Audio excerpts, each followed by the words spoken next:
Il discorso dell'emergenza Covid è un qualcosa che si è fatto sentire moltissimo a partire dalla metà di marzo.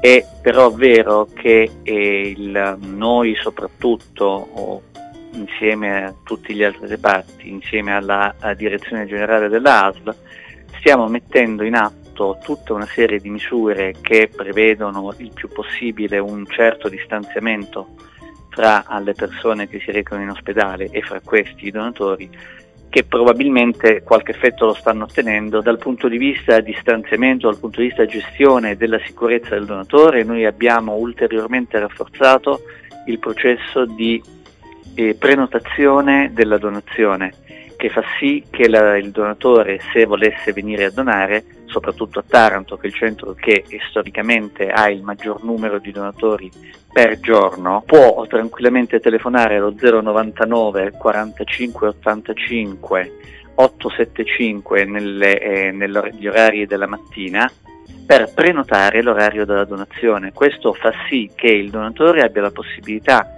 di arrivare 10 minuti prima circa dell'orario prenotato per la donazione e sbrigare la sua donazione, la sua presenza in ospedale nel minimo tempo indispensabile per svolgere fisicamente la donazione. Seriamente il problema per noi è convincere i donatori che paradossalmente l'ospedale è il luogo più sicuro. In base percentuale, a che punto siamo come scorte, come riserve di sangue? Periodicamente, 2 volte alla settimana, comunichiamo quello che è lo stato delle nostre scorte a livello regionale. Sì. E le scorte per noi sono collegate con gruppo sanguigno per gruppo sanguigno il numero di unità che noi normalmente diamo nel corso della giornata. Per noi le scorte vogliono dire 3 giorni di sopravvivenza.